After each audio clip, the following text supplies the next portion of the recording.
Let the long, long procession go, and let the sorrowing crowd about it grow, and let the mournful martial music blow.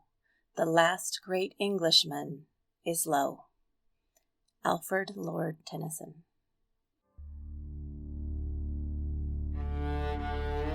It's 1852 in London. The Duke of Wellington is dead.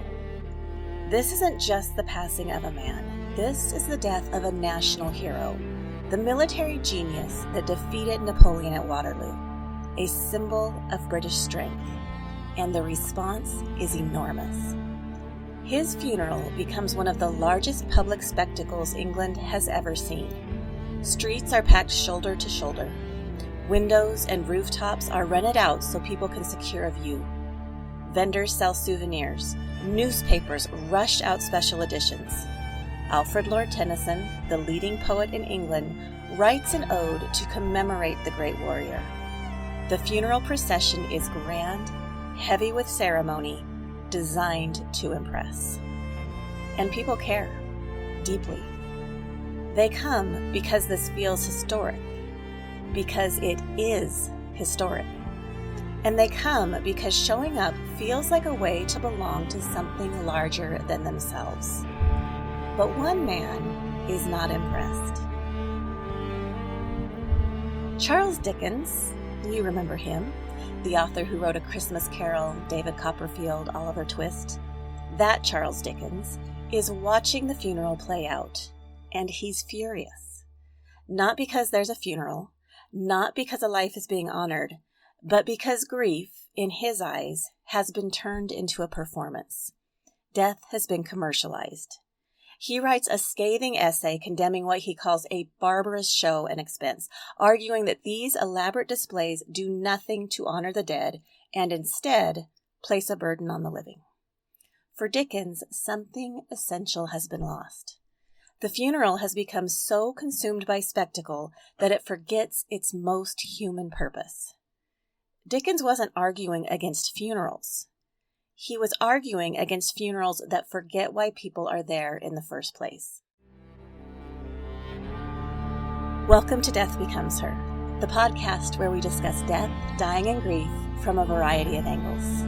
I'm your host, Layla Kelly.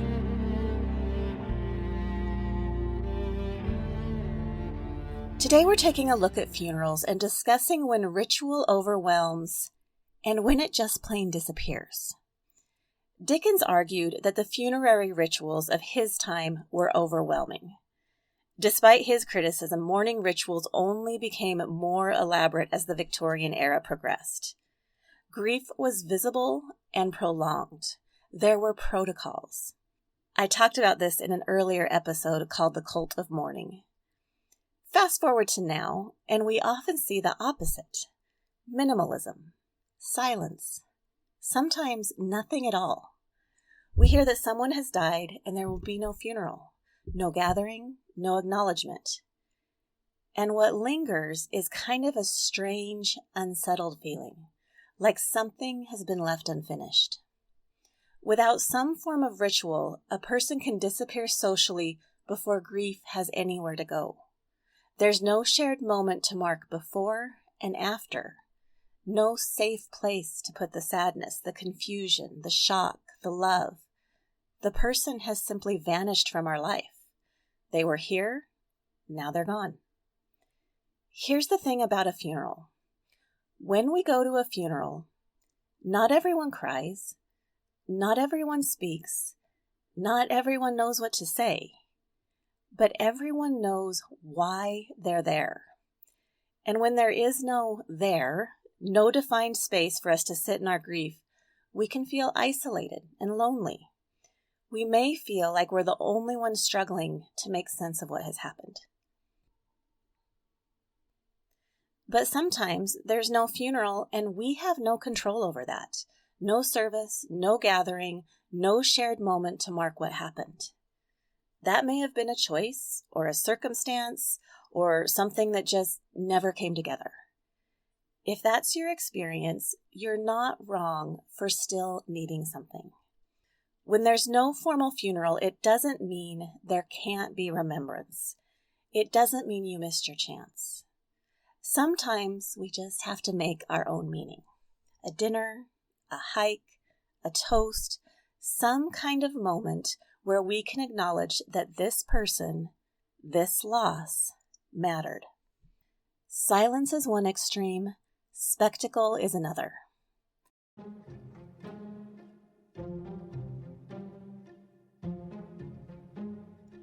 On August 23rd, 1926, Rudolph Valentino dies. He is 31 years old. Young, handsome, famous in a way that feels almost unreal, Valentino isn't just a movie star, he's the movie star. Nicknamed the Latin lover, he's the face of romance. A fantasy projected onto screens and into the private longings of millions of people who will never meet him, but who feel like they know him all the same. His death is sudden, complications following an appendicitis, and the public reaction is immediate and overwhelming. Crowds gather outside the hospital where he dies. Women faint, some are carried away on stretchers. Newspapers describe hysteria, devotion, heartbreak on a scale that feels disproportionate. And yet, people felt a need to be there, to witness, to belong, to place their grief somewhere visible. When his funeral is held in New York City, it becomes a spectacle. Thousands line the street. Mourners push forward just to catch a glimpse of the coffin. Police struggle to control the crowds. Reports circulate of rival honor guards, of staged displays of grief, of people insisting they were closer to him than they ever were. It was chaotic, theatrical, and deeply emotional. Was it tasteful? Maybe not. Was it imperfect? Absolutely. Charles Dickens would have hated it. But it was a container. People needed a place to put their grief, and they showed up. Even flawed rituals can serve a very real human need. But the absence of ritual serves none.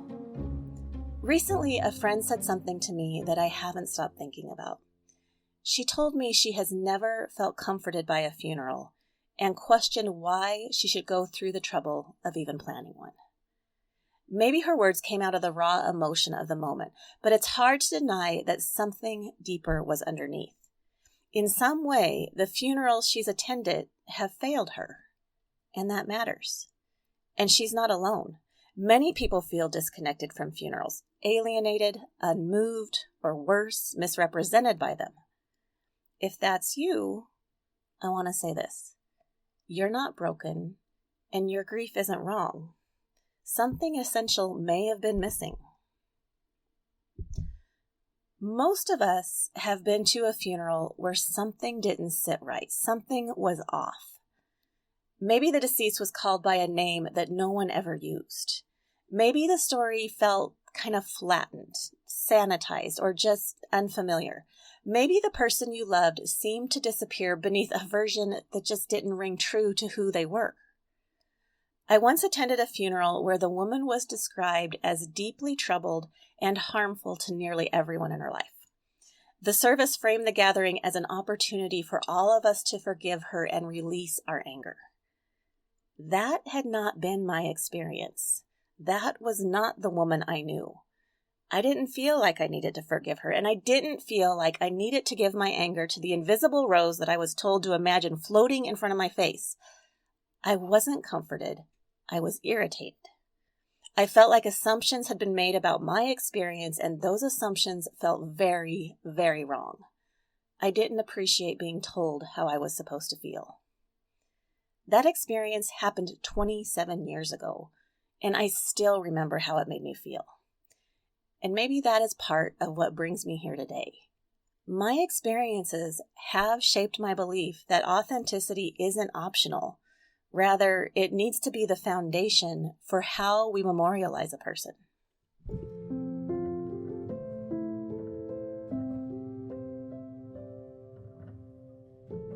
Gracious honesty.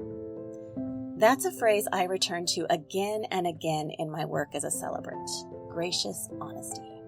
I learned it from a woman who trained me to work as a celebrant. Her name is Glenda Stansbury, and it has shaped how I approach every ceremony. Gracious honesty means telling the truth with care, compassion without denial. Often we feel protective of those who have died, and we may feel an urge to gloss over imperfections. But in doing so, we risk presenting a version of a person that never existed. This matters most when lives and deaths are complicated. Suicide, overdose, poor choices, pain that shaped a life. Gracious honesty doesn't mean telling every detail or assigning blame. It's not about airing dirty laundry. It means acknowledging struggle without reducing a person to it. Two things can be true. A person can mean something to one person and something completely different to another. Approaching the story of a life with gracious honesty allows us to acknowledge the whole person. Relief can be found in hearing the truth spoken gently. Silence often makes grief heavier, not lighter. What about the "I don't want anything" people? Maybe this is you, or maybe a loved one has said this to you. It's a sentiment that I definitely hear often. I don't want any kind of service when I die. I'm going to be honest. I am not on board with this idea. And not because I believe everyone needs a formal or traditional funeral. I do not. Rather, I've come to believe that this statement often comes from how people see themselves. That their life wasn't important enough.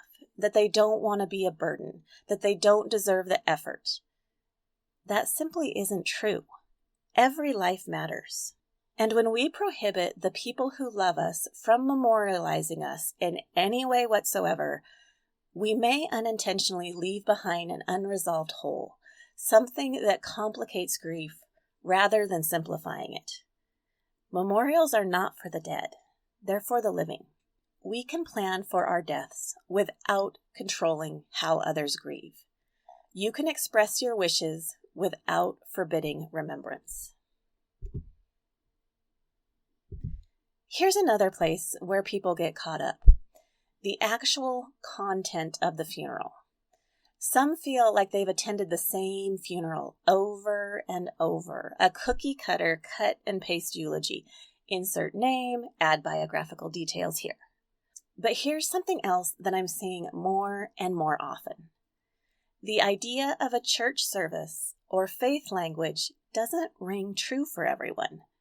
Some people have never been religious, they've never been to church, and introducing scriptural themes at their funeral doesn't fit who they were in life.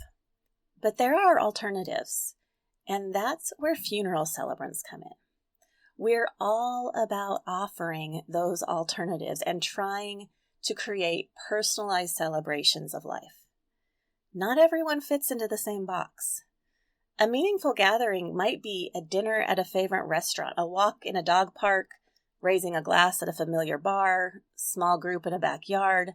Wherever it is, however long it is, whatever elements it includes. When a service reflects the person who lived, it becomes a far more emotionally uplifting and fulfilling experience to those who attend. We don't need to make a fuss. We need to make space. Every loss carries a story, and every story deserves to be witnessed. A funeral doesn't resolve grief, but it gives it a beginning. It anchors us in a moment of honesty. Are funerals my favorite thing to go to? No. Do I look forward to them? No.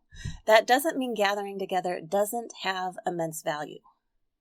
Not everyone cries. Not everyone speaks. Not everyone knows what to say, but everyone knows why they're there. We are there to acknowledge a life lived and lost. We are there to remember that loss is part of the human experience. And hopefully, one of the takeaways is this: talking about death won't kill you. I promise.